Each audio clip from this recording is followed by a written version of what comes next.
over 30 persons in that community in the Kwahaslalek village in the early hours of Wednesday.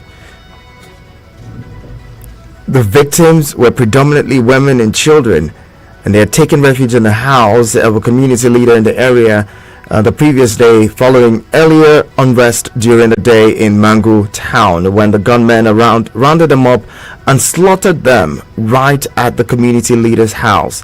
Several houses were also razed to the village, which is on the outskirts of the No Youth Service Corps Permanent Orientation Camp in the state. President of the community, Mr. Hassan Hosea Ibrahim, said the skirmishes had started or happened in Mangu town on Wednesday were a decoy to distract the attention from the villagers so they could have their way. He said for the second time, Kwahaslalek has come under attack by gunmen in recent days. They came at about 12:30 a.m. and killed no fewer than 25 people, mostly women and children. Very sad story. Very sad story. And there are reports that the killings have continued, somewhat unabated. The saddest part is that there was a curfew put in place by the state governor. The curfew was declared on Tuesday by Governor Caleb Mufwang, and while the curfew was on, you would expect that when there's a curfew declared, that security agents and security operatives will be all over the city, ensuring that people adhere to the curfew. Now, how come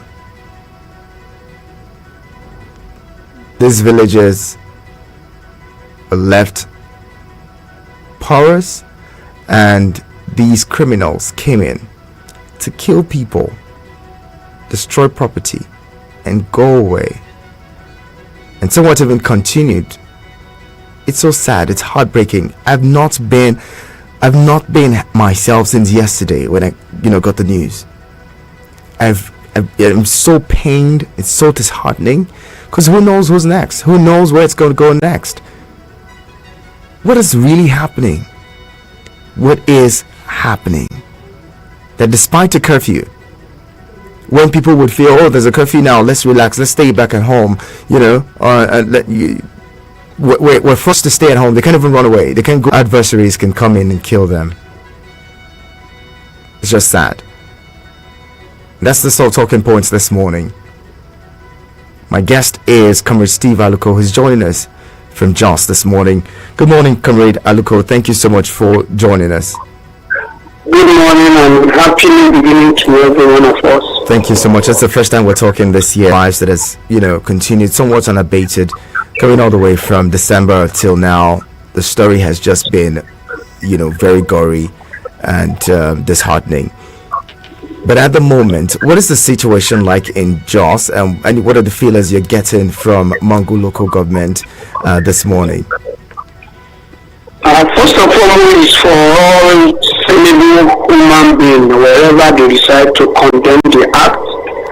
Secondly, is to also say that the government have failed. When I say government at all levels, to protect life, property, and promote the well-being of their citizens, especially the innocent one. And if you look at it scripturally, even the Bible says that the essence of government is to punish evil, to become terror to the guilty ones, and so that the innocent ones are preserved. Thus far, we've seen it not only in Mangu, not only in Plateau, and many other states that government at different levels have failed in their primary responsibility of protecting Nigerians, innocent Nigeria, against the evil merchant and blood-sucking demon that pervade everyone. And regrettably, Nigerian government at all levels have also not learned from their past defeatist experience, deliberately defeatist experience. The circle from Zamfara, Katsina to Plateau and other places show that declaration of coffee is no more a solution, because it has become a slaughter bomb for innocent one. lack of security personnel are not effectively mobilized.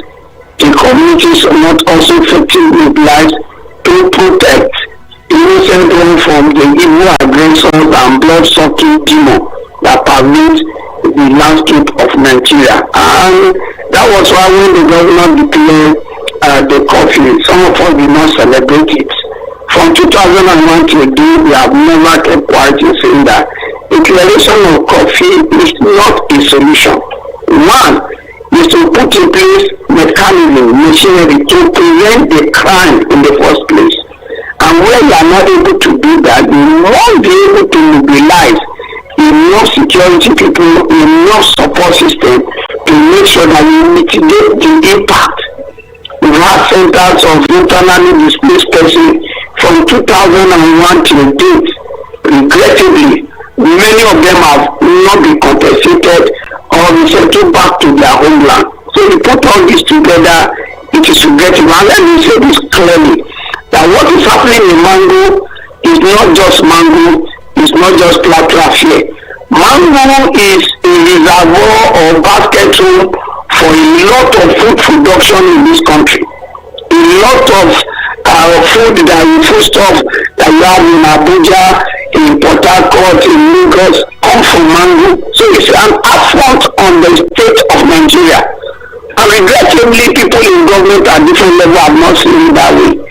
It's a deliberate attempt to make sure that people deliberately cut the food supply chain from Mango and the North Central, so that in the end, we'll be battling with more inflation, we'll be battling with food insecurity in this country. And with the way government is handling it, I beg to say this clearly as the citizen of this country, that the government is not serious. Most of what they do at different levels, from federal government level to the local government, is to share crocodile tears and just make some nuisance public statement that is not backed up with action. From December till date, repeatedly, these evil mongers have been moving from one community to the other to kill innocent people. And up till this, substantially, we will not see credible arrests that have been raised, and government at all levels have not been able to spend the time. And let me use this as a flagship. I've monitored violence happen in many places, and I can predict, I'm not a prophet of doom, if care is not taken in flame. Why am I saying so? Drawing from the experience of 2001 crisis, this is how victims in different local government, different states converge on in Plateau capital just, and before you know, at just provocation of one person, it led to the manslaughter, murderous killing and destruction of property. So it's in the interest of those in the security and those in that level to know that the upper center that we feel is so secure that cannot be penetrated. When vengeance, circular vengeance get to the state capital, it will consume everybody. I'm happy you people are beginning to feel the pinch in Abuja. I said I'm happy because people feel the comfort of the state capital, federal capital, is security in its own. The earlier those in government realized that we must run away from what happened in Afghanistan, where these people took over strategic position before you know they run on the government's houses. It's just a matter of time. If care is not taken, different government houses, different prime sectors of this country and strategic position, even in Abuja, will not be spared. We have already seen it in Buhari, and we are seeing it in other places as we are monitoring in federal capital. If care is not taken, even ASO will not be spared. So the earlier those in security and those in government act rightly and properly, the better. And beyond acting properly, those that are internally displayed, if government does not recycle them, it's going to promote cycle of violence that will consume every other person on the street. Because people have been dislocated out of their farmland, people have been dislocated out of their houses, people have been dislocated out of their means of economic stay. And if care is not taken, there will be increase in criminality. And the scripture says it and it's clear that when good sentence, where righteous sentence is not speedily enforced, it will harden the heart of men to continue in evil and promote evil.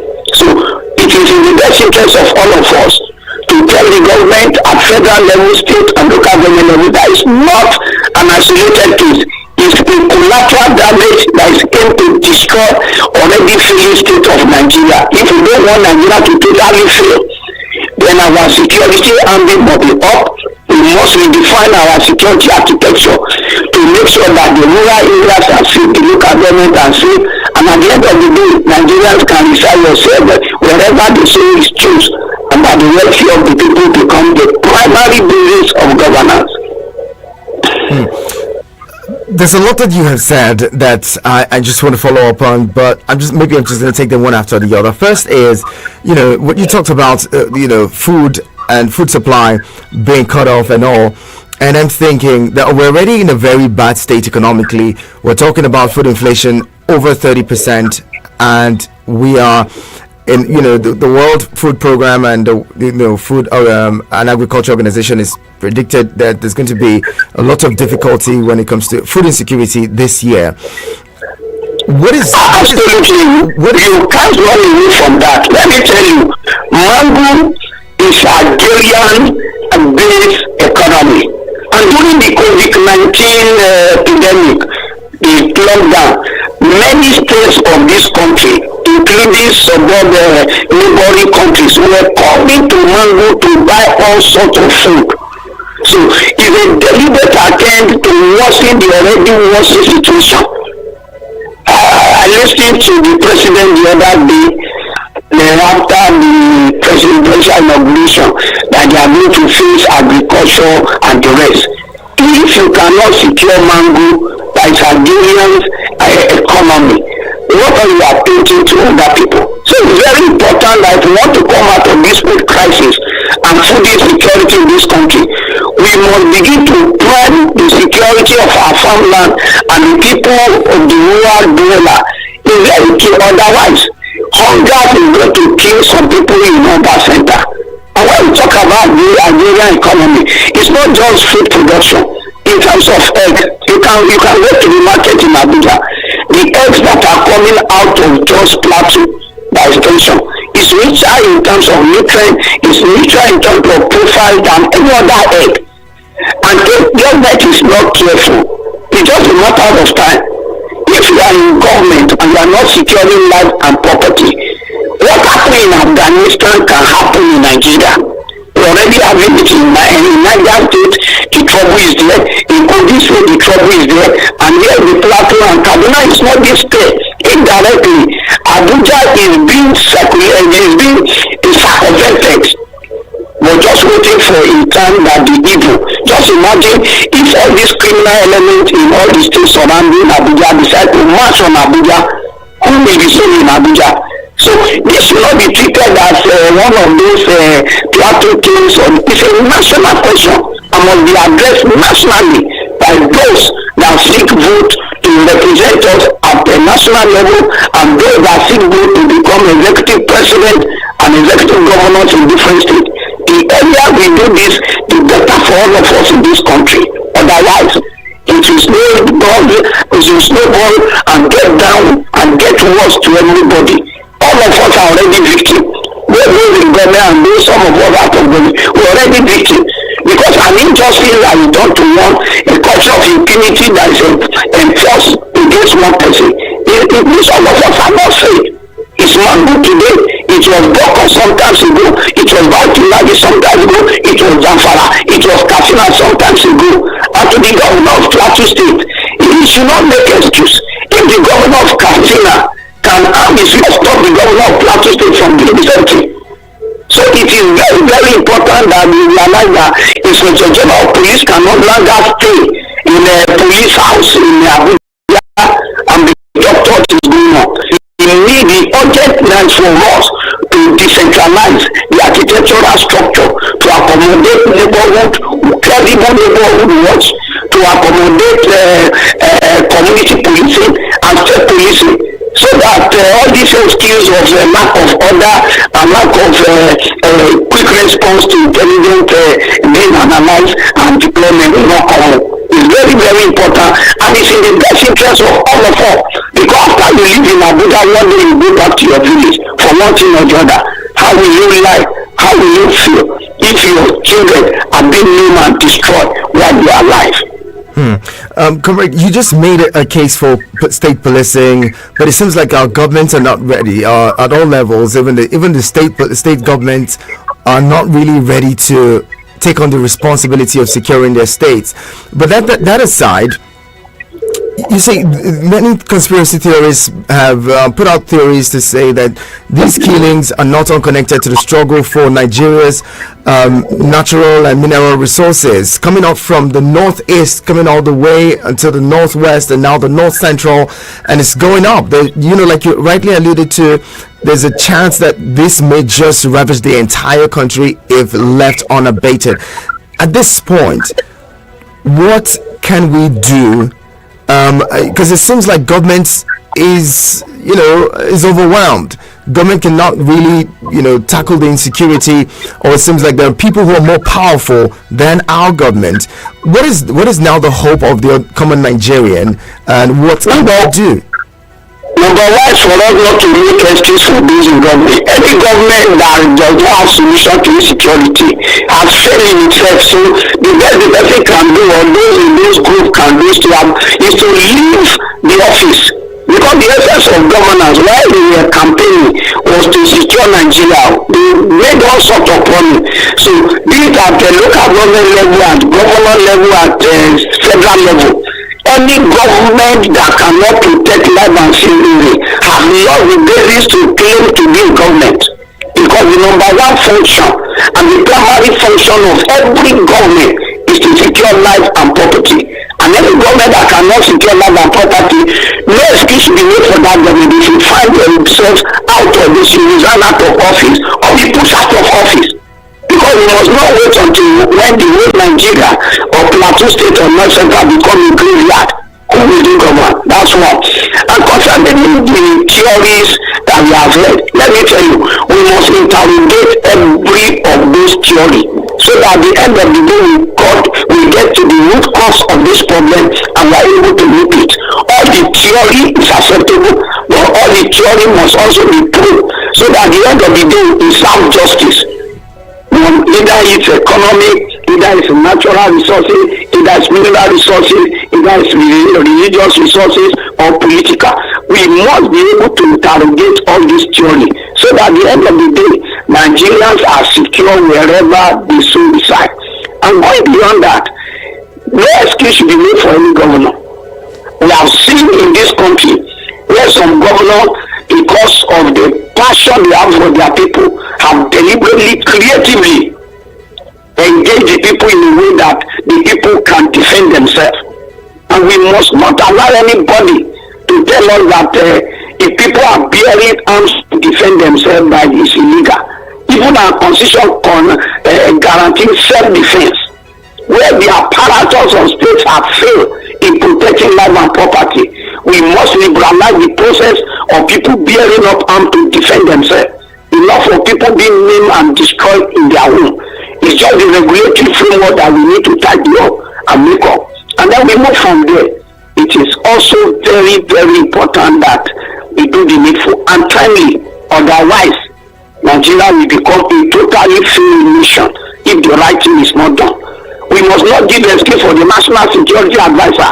What is his advice and what is it doing? We must not give excuse for the Chief Security Officer.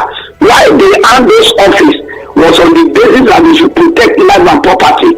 And if they cannot do, they should resign their office and allow people that have a different template, a different precept on how to run and secure this country, to take over this country.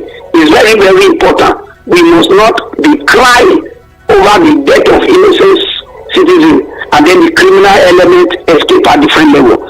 And then when we're also talking about the resource theory, the greatest resource theory that government before now and now is feeling is in securing our forest region.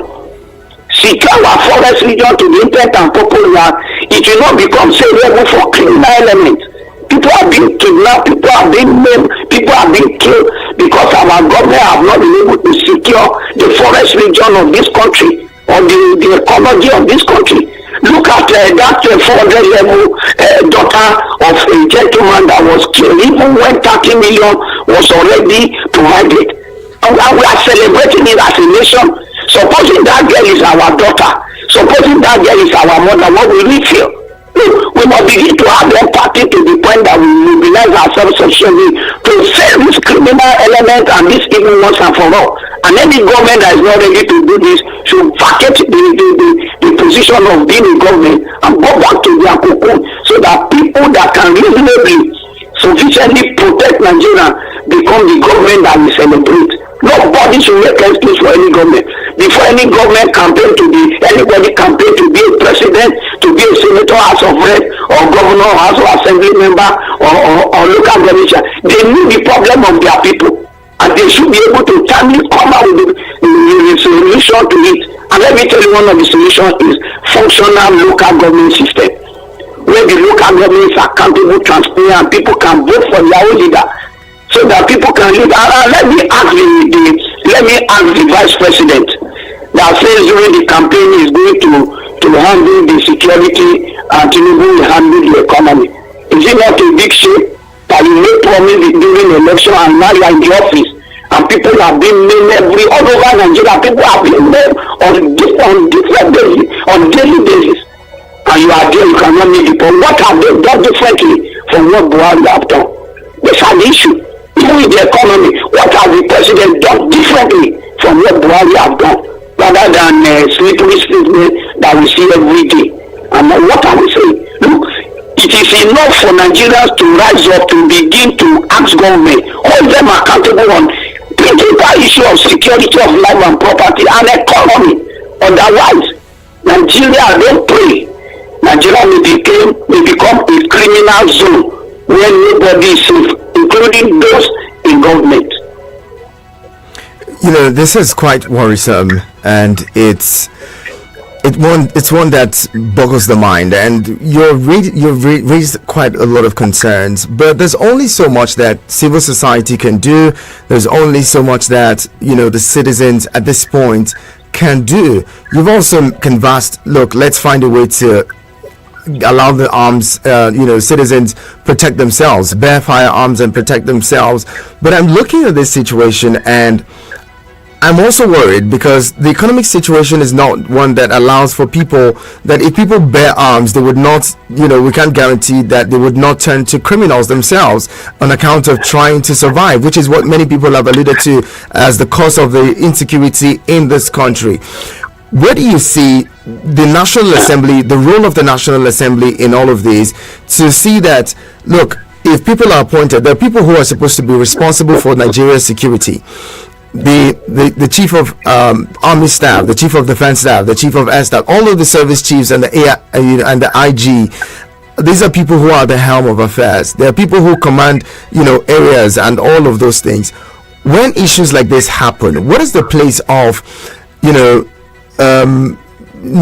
not managing the consequence or taking responsibility for these actions? Because Nigerians over time have been killed over and over, hundreds of them killed, running into maybe millions now, and nobody has actually taken responsibility for all of these killings and say, look, okay, I failed in my responsibility, I'm going to step aside, or this person that I appointed has failed, so I'm going to sack them and replace them. We've not even seen as much as regular visits, talking about putting a human face to all of this, visits by those who Nigerians voted into office when these things happen.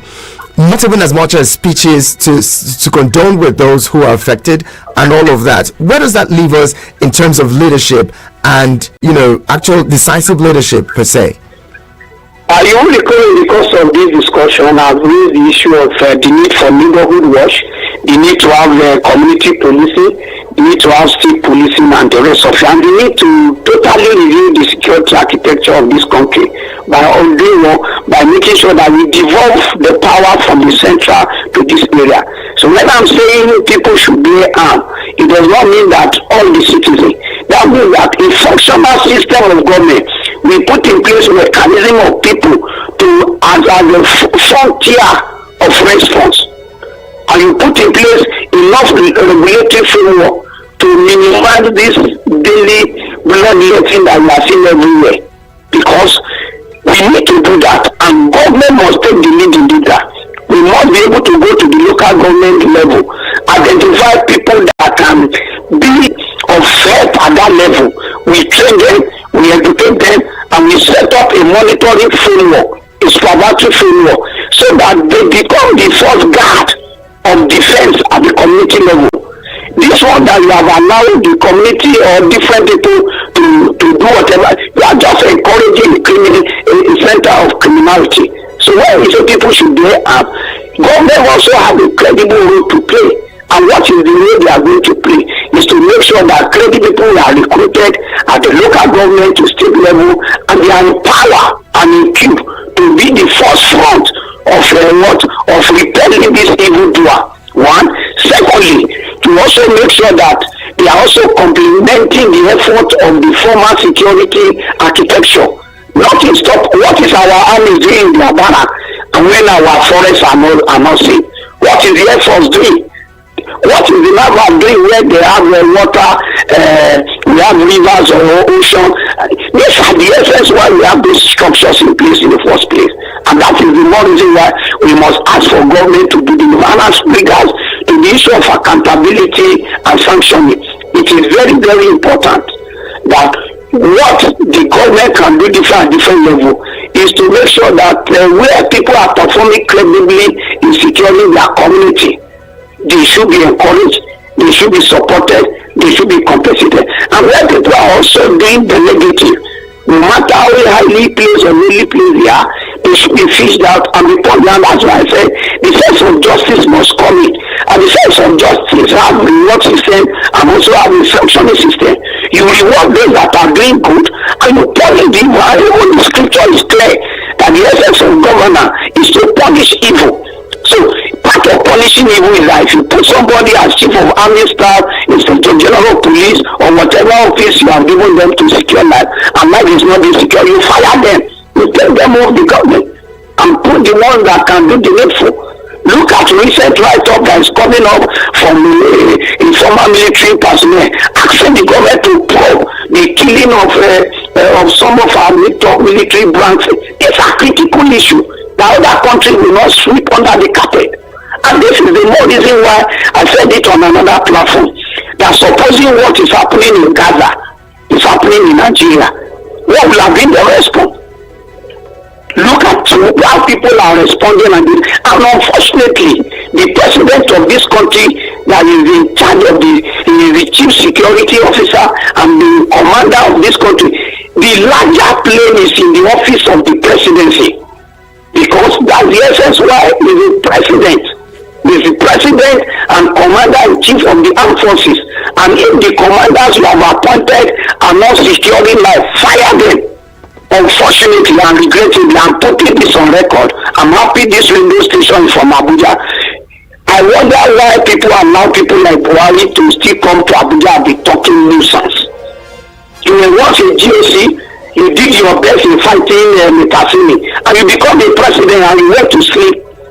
And apart from that, you rewarded a former chief of army staff that will not even defend his own town. People that will not account for money. You see, this is where the culture of impunity is there. If we have been able to ask previous chief of army staff to give account of their services, the current one will not be misbehaving. That we did not build before the one we cannot do. Every cover that is given to the security arm of this country should be open for public scrutiny, so that we know if people buy arm or people did not buy arm. So that we also know if people are rightly deployed or people are not rightly deployed. Look at the other lady complaining to the army, and up to today, apart from pictures we have seen in the newspaper, the army have not come out clear to tell us what they have been able to do, the outcome of the investigation. Either they have started and they have done it. A military personnel female is being suppressed on the basis of sex. If that is happening, just imagine what is happening to other men. They complain in some instance, they are not given the right food, they are not being given the allowances. What has been the result? When we are talking about the justice system, we must be able to probe into not just the physical allocation of money, how it is being expended and how judiciously it is being put to use, so that at the end of the day, all this security money and security vote will not end in people's pocket. And this is why the question of security vote beyond the defense ministry, that one that the presidency have and other governors have, must be open for public scrutiny so that people do not also use it to fight the state in return. So government at all levels should come out clear and account for that. And if we cannot account, let's redeploy those security votes into developing an effective security architecture that will protect life and property. We should not just secure the road to Abuja alone and say Nigeria is safe.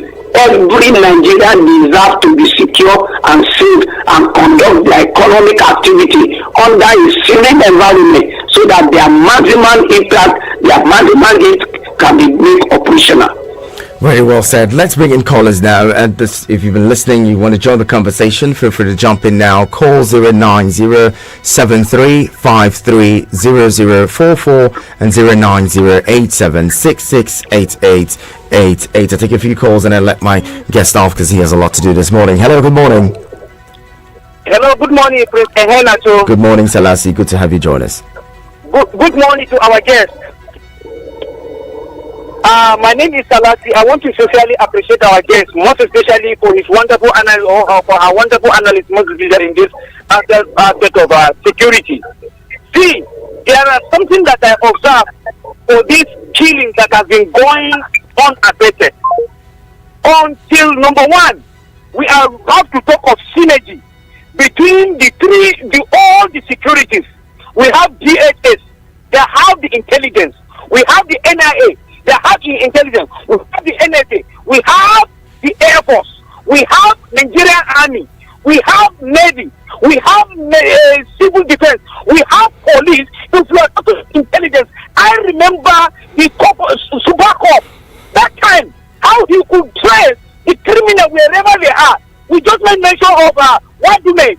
Now, it was given that Super Cop, somebody carry, that trained that man that killed police officers.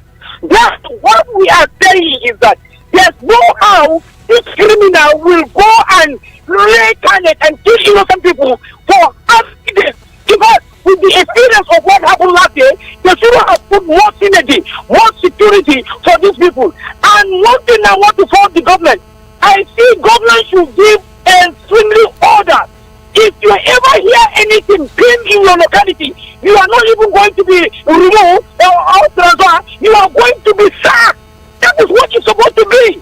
I see no reason a commissioner of police will remain in one place, and the same thing has been going on. The GOC has been there, and the same thing has been going. Government must stand on their toes to see that they deal with this insecurity by giving them a marching order and declare state of emergency. Whatever that happens, if you hear any single soul lost at the peril of your job, because look at the huge amount of to the security. But what are we saying? We do something different. Things are not be happening the way it's supposed to do. Government must pull their hands together. They should use all their intelligence to see that they come into security. Thank you for giving me the privilege to bring. Thank you, Salasi, for sharing your thoughts on the program. I'll bring in more callers. Hello, good morning. Thank you, my prince. Passenger, good to have you. Passenger from Amali. Welcome. My prince, why are we afraid to die for this country? Why are we afraid? Me and you, me and the palace, why are we afraid? Why are we afraid for the government? Why are we afraid for the government? Why we cannot rise up against the government? Who is the government? Is it not me and you and the callers? Is it not me and you? Some few individuals will be taking advantage. Salasi, about for you and our guest over there. Good morning, sir. You have spoke well, sir. But our problem is fear. Why are we afraid of the government? How many of them in the government? That a lot of Nigerians have been killed. Forget about ethnic and religion. It's the failure of the government. Is it only Nigeria that we have government? In other country we don't have government. What are we seeing for our people? For their people are doing? Because thank you. Thousands of Nigerians will be killed, and president will go away of this country. The NIA, I am asking this question, sir, ma, can we not arise against these people? We ask the NIA, what is the duty of NIA? To stop Nigerians, we are communicating now, we are talking. The NIA, what is their duty? Thank you, Obasanjo. You're asking very pertinent questions. I am begging, please, 2 seconds. I am begging Nigerians. Wallahi, we should come up in March. I, Obasanjo, want to die for Nigeria. I, Obasanjo, want to die for Nigeria. Obasanjo, I don't know about dying or not dying. I don't want anyone to die. There's a lot of, deaths already. But the truth is, one way or another, they say all die and I die. If you speak, you die. You don't speak, you don't die. You act, you die. You don't act, you will still die. So, wow. That's what I'm saying. But truth is, there's a lot of deaths already. And we must, as a matter of urgency, rise up to the occasion to prevent further deaths in this country. There's blood all over the place. All over the place. Some people wake up one morning and there's an explosion and several of them died. Some people wake up in the morning and before the day runs out, their community is overrun by criminals and their families and loved ones dead on account of these criminals. Some people go to bed hoping to wake up the next morning and go about their business just the same way all of us do. We all do. And while in their sleep, some criminals come in, raid and invade their villages or their communities, overrun them, kill them in their sleep. Some of them, it's just a lot. We need to, as a matter of urgency. They say a stitch in time saves 9. Let's be really, really proactive and wake up now. Hello, good morning. Hello, my friend, sir. Good morning, sir. Good morning, Hundu. Taking me. Well done, sir. How it works, sir? Very good, thank you. This is Hundu from Central area this morning. Good morning to your guest. Go ahead. My friend, your guest has spoken so well. But you see, we all knew what the issues are. We all knew what the problems are. We are looking for solutions. And I think you have also spoken about the solutions too. But those in charge, are they listening or would they listen at all? Well, the problem in Mango is what other people too are facing. Like under Aerofy, the Southern Katsina people, they face hell. At the dead of the night, the president himself, when he was about to round up his campaign, he went to catch a local government. He saw the kind of devastation those people have caused. And I must tell my friend that the people in Mango, they know who is killing them, they know who the attackers are. The police will tell you to come and report. If you report, for example, the people in Mango say the headsmen are killing them. And don't you know that the government knows where the headsmen are? So it's not all about going to report. The villagers, they knew who the attackers are, they knew who is killing them. But the government is not ready to do the needful. And those in charge of security, they will tell you they are waiting for the president to give them order. The one thing is that don't they know what they're supposed to do, in the various offices, and they're waiting for the president. And I want to ask your judge, my friend. Hello. I can hear you. Hello. We can hear you. We can hear you. I want to ask this morning. Yes. Like the president has just appointed as the sergeant chief. For how long should you wait to see if they are not performing before you can remove them from office? Thank you. Thank you very much. That's a question that I've been asking. How long do they need to prove themselves? How long should they be in office before we show them the exit if they're not performing? That's a question, quite an important one. Hello, good morning. Hello, my friend. Good morning, Paul. Good morning, my friend. Paul, have you spoken this year? We've spoken, my friend. Okay, you're welcome. Yeah, thank you very much. You see, honestly, your guest has spoken well. That is somebody who spoke with passion and pain because of what is happening in this country. If you look at Mango focus, you know that's where we have the best food that you can taste and feel that this is nature. We have the best Irish potato coming from Bokos. We have the corn, all the trends, most of the trends from mango. From that axis, mango Bokos, you can link, take the forest to Taraba, to Bauchi, and all those areas. So the security forces are supposed, and from those axes, there are a lot of mountains.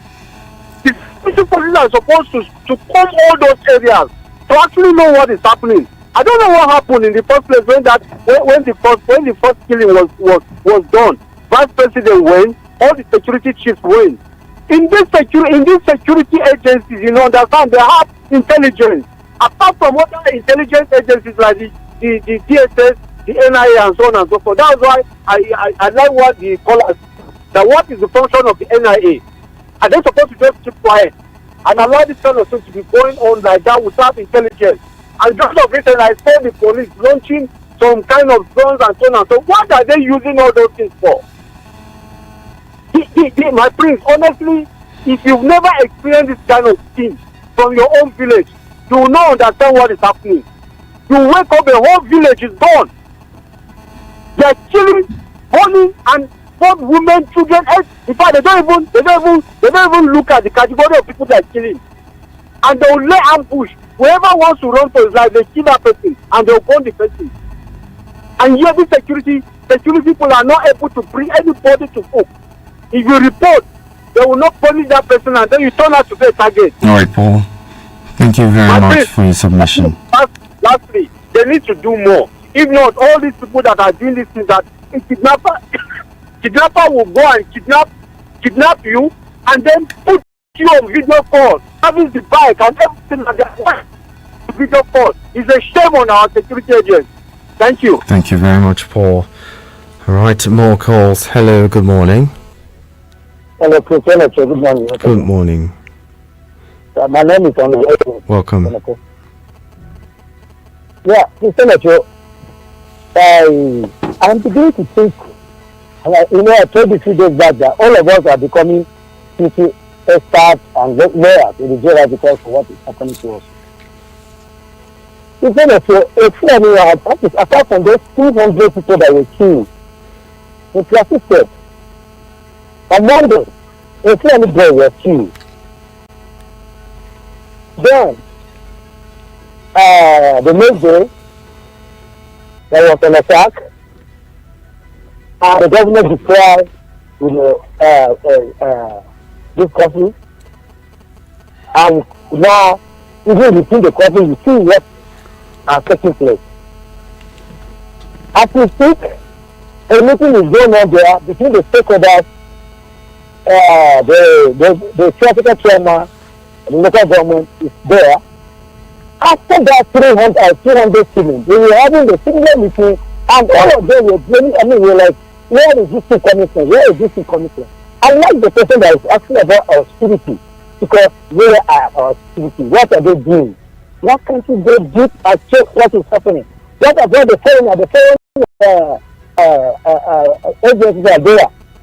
They need to be checked too, because this attackers, expert that used to carry out this attack. In fact, they even dribble us security attacks. They pretend as if the attack is going to take place in UK and they end up attacking in Yanya. This is a serious matter. The commission of the party was a proactive action by the governor. I agree. And the thing is, how can we do it? We need to check this thing and see. Even the individuals there are complaining that these people are trying to create problems so that more funds will come. We need to check us. We need to do something about it. Thank you and God bless you. Thank you very much, Honorable Edward. And at this point, let me just close this. Apologies for if I can't take any more calls. Got to go now. I had to let my guest off because he had something else. He had a different appointment to catch up with. But this conversation should not end. This conversation should not in any way be pushed aside. When they throw something else again to distract Nigerians. Insecurity is a big problem. We need to tackle it headlong and ensure that it's over once and for all. I mean, you can't imagine a country like Nigeria having to deal with the same, the same kind of insecurity for almost 2 decades, and we've not been able to solve the problem. It just says a lot. Let's take messages now. Abdullah Himekane says these killings of innocent lives is extremely bad. What a country, sir. We don't want to hear that. We don't want to hear killings anymore. What a plot, what a conspiracy, what a massacre, what a genocide. Enough is enough. Government should do the needful before it's too late. Once Nigerians start to take laws into their hands, the country will collapse. Thank you very much, Abdullahi Mekane. And Frank from Dubai says, good morning, Prince. Insecurity is seriously eating Nigeria. My president, sir, Nigeria is living in fear in our own. Nigerians are living in fear in our own country. Sir, please, you need to sit up. It's not getting funny in our country. Frank, thank you very much. And Alex Jennifer from Lokogoma says, Prince, in Ivory Coast here, in their streets, there are cameras everywhere. This same Ivory Coast hosting the AFCON, I have someone there. She told me there's nothing like kidnapping there, because if you try it, they will be traced. Our security agencies do know where the problem is from. The last time there was an attack in Plateau, the villagers told the security agencies nothing was done. No wahala. Alex Jennifer, thank you very much. This is where we close it. To every one of you who has been a part of the conversation, thank you. But the conversation does not end here. Let's take the conversations up everywhere. Let's have these conversations about fixing our country. This is the only one we have. You know, they say your roof cannot be on fire, and then you go out to go have fun. Let's fix our own country. Thank you all for being there. My name is Ihia Nacho Prince. Martha Mata comes on with the midday